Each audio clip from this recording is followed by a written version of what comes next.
Hola a todos, bendecido y entusiasta día tengan todos ustedes. Los saludo con gusto desde este canal Fe Viva Hoy para compartir nuevos mensajes, lo que hemos llamado una segunda temporada que inició nuestro hermano Marcos hace 2 días, referente a las preguntas de Jesús. Esta temática tiene mucho que ver con nuestra actualidad, porque son preguntas que hay que hacer nuestras y que en su tiempo Jesús las dirigió a sus apóstoles, a los fariseos, a la gente del pueblo, a los samaritanos y abiertamente a todos. Hoy en lo particular vamos a hablar sobre la pregunta que hizo abiertamente a un grupo de gente que lo seguía, y es esta: ¿quién me tocó? Esa pregunta está contenida en el Evangelio de Lucas, capítulo 8, versos 43 y 48. Entonces vamos a proclamar este mensaje en nombre de Jesús, invocando a su Espíritu para que nos asista y nos conduzca en esta hora, y además para que esa palabra dé fruto, dé un buen fruto en todos nosotros, que es lo que el Señor espera. Les voy a leer el texto que antes referí, donde se contiene este milagro maravilloso de la hemorroísa, de la mujer con flujo de sangre. Dice así: Jesús se puso en camino y la multitud lo apretaba.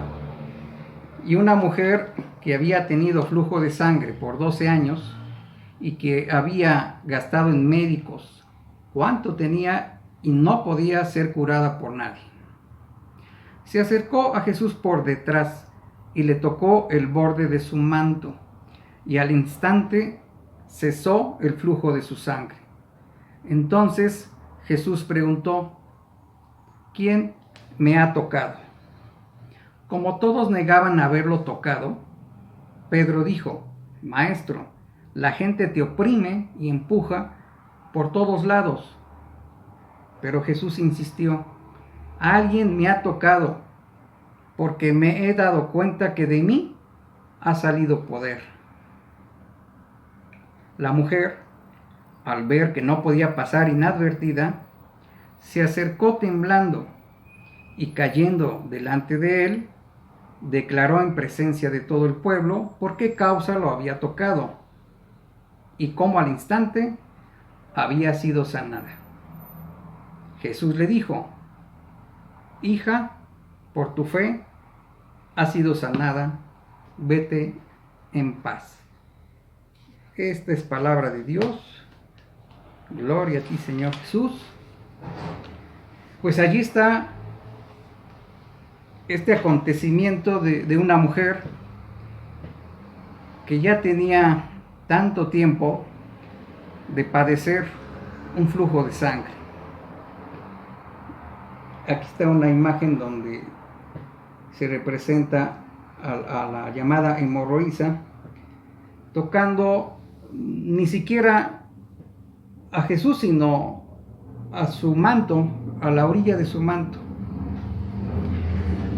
Hay que entender que la situación de esta mujer no solamente era miserable en su salud, en su cuerpo, sino también en su condición social y familiar, porque en el libro de Levítico se establecía que una mujer con sangrado era impura.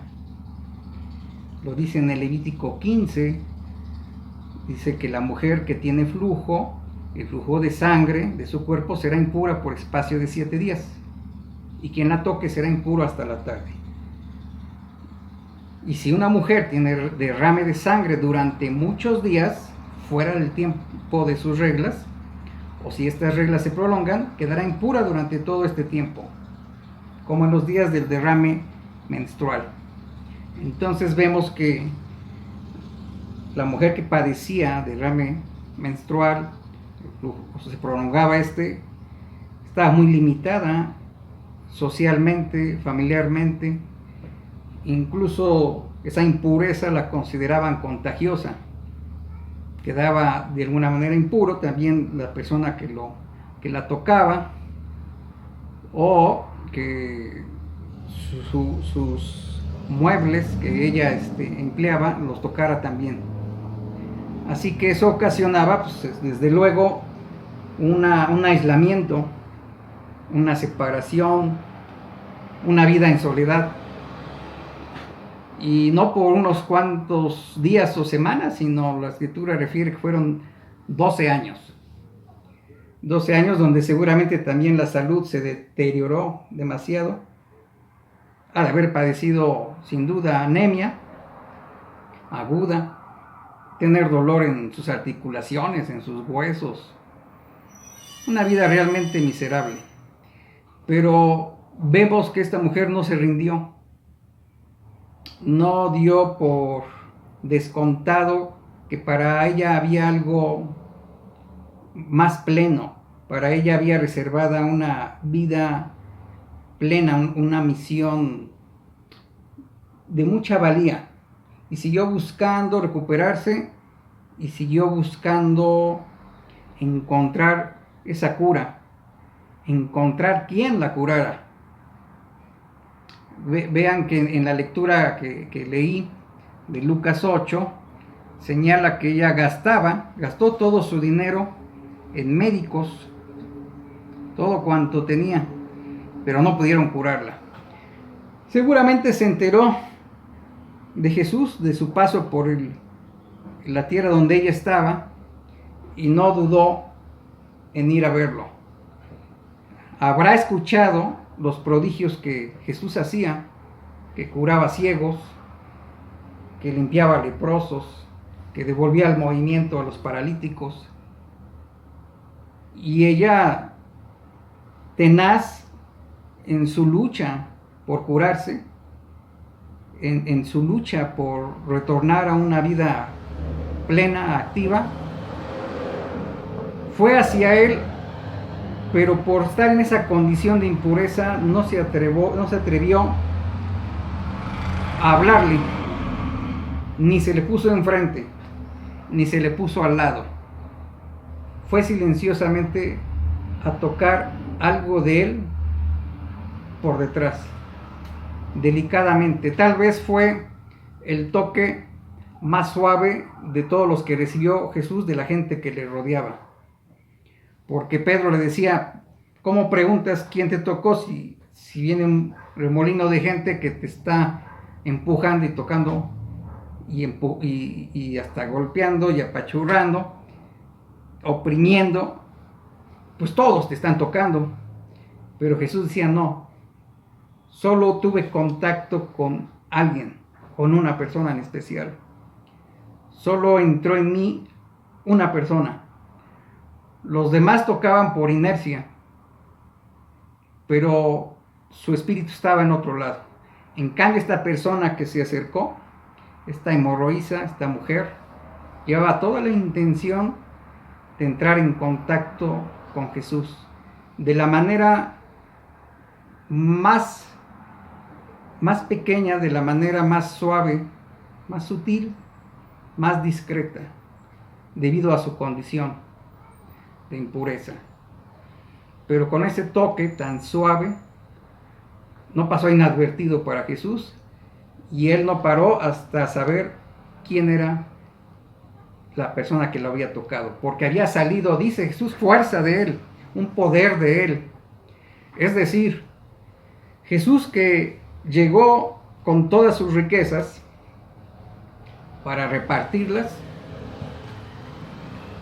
por eso dice la Escritura, siendo rico se hizo pobre para que nosotros fuéramos ricos, se encontró con esta mujer que estaba cargada de miserias, cargada de humillaciones, cargada tal vez hasta de deudas, de dolores, de soledad. Y todas esas miserias entraron en Jesús. Y toda esa riqueza de consolación, de salud, de vida, de esperanza de Cristo, entraron en esta mujer.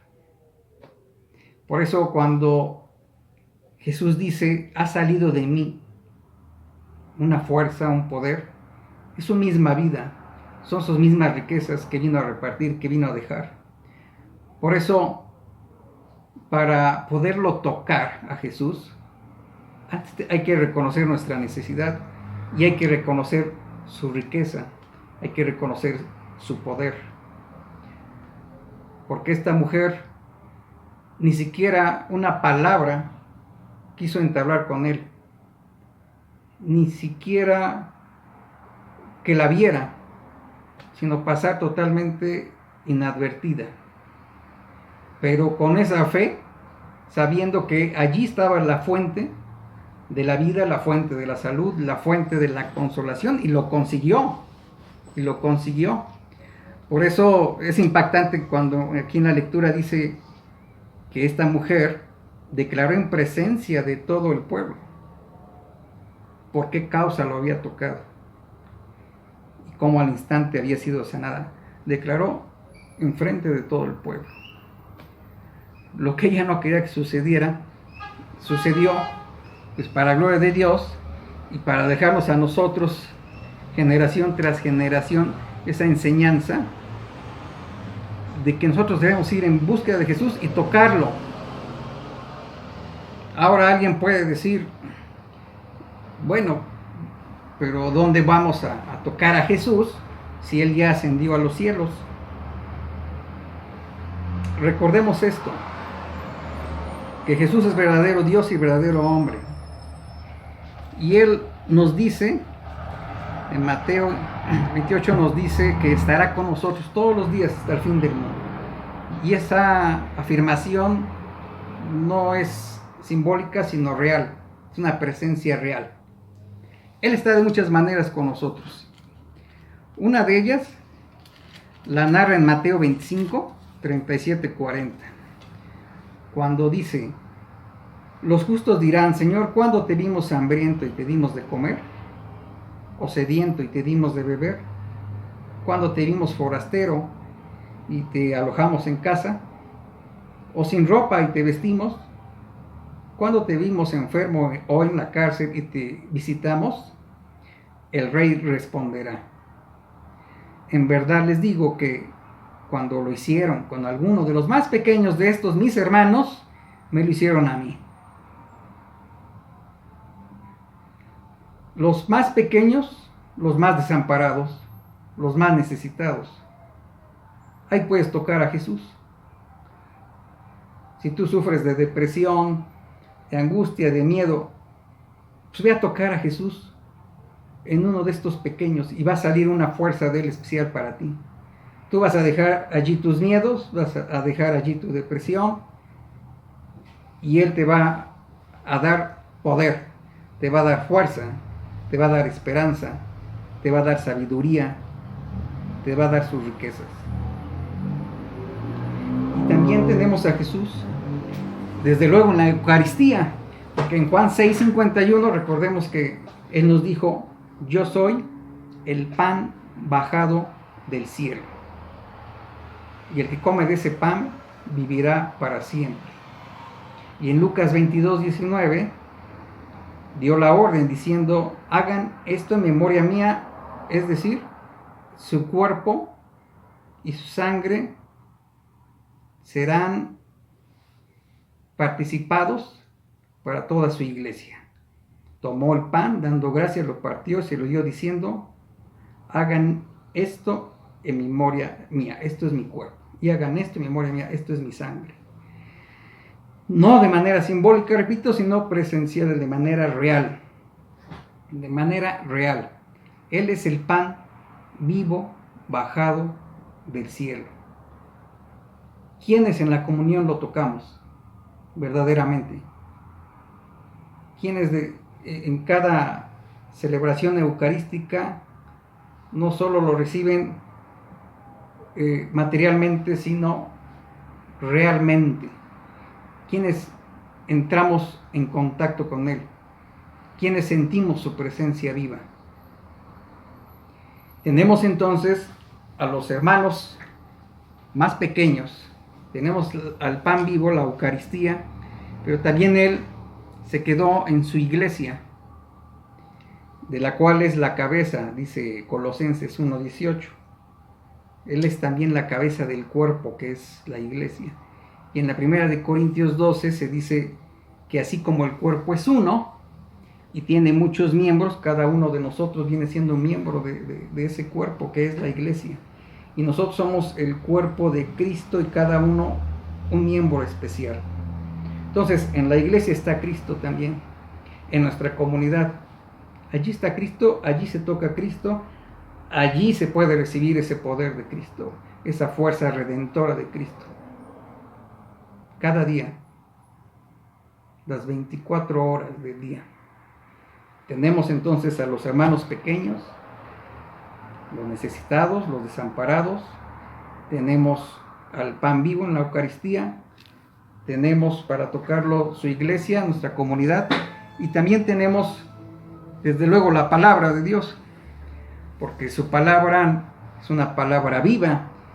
Dice Hebreos 4:12, ciertamente la palabra de Dios es viva y eficaz.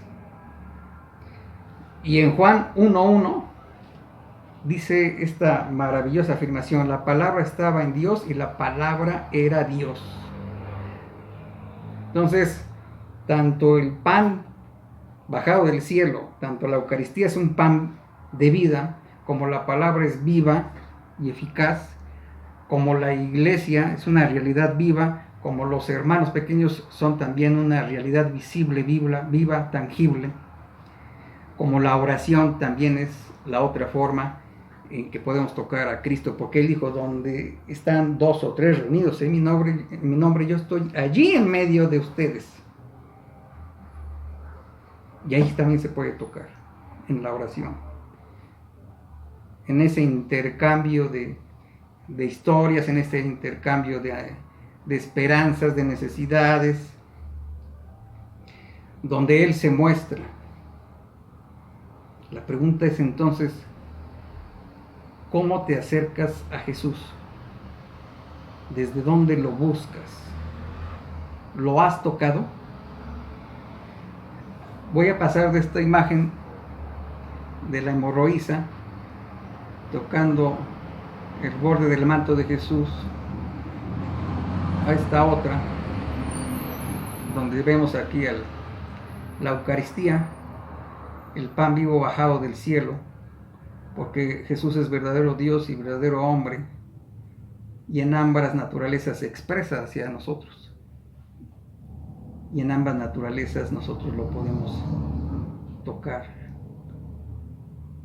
Y aquí está la palabra viva, que es el pan de cada día. No solo de pan vive el hombre, sino de toda palabra que sale de la boca de Dios.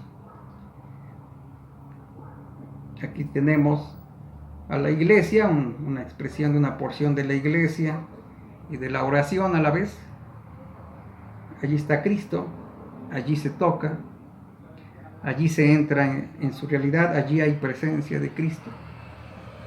Allí podemos dejar tantas miserias y también agradecer tantas bendiciones y gozarnos con su presencia y en la persona de nuestros hermanos, de nuestra comunidad. Y aquí tenemos rostros de los pequeños que nos rodean, que están a nuestra vista, en un crucero, en algún albergue, en la calle.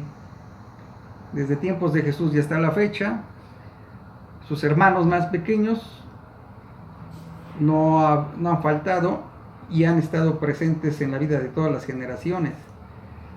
Tan joven, desconcertado por sus adicciones, que también es un pequeño porque ya su voluntad ha decaído. Entonces vemos que tal vez tengamos más oportunidades de tocar a Jesús que la propia mujer del flujo de sangre, porque una vez que Jesús vino y completó su misión, quedó muy presente para todos. Él está más a nuestro alcance que cualquier otra persona. La pregunta que hoy nos hace es: quien me ha tocado, y la podemos reconvertir diciendo, lo has tocado, ha sido con esa fe de la mujer hemorroísa que no se cansó en 12 años de humillaciones, de perder lo que tenía, por buscar lo que quería, por buscar tener una vida plena, una vida feliz, por querer asumir una misión. Que Dios nos permita tocar a Jesús cada día, en todas estas manifestaciones, en su cuerpo místico, en esa realidad que nos da su presencia, en la oración, en la palabra, en la Eucaristía, en sus hermanos más pequeños y en nuestras comunidades de iglesia. Qué ricos somos, hermanos. Qué bendecidos somos. Gloria a Dios. Hasta la próxima.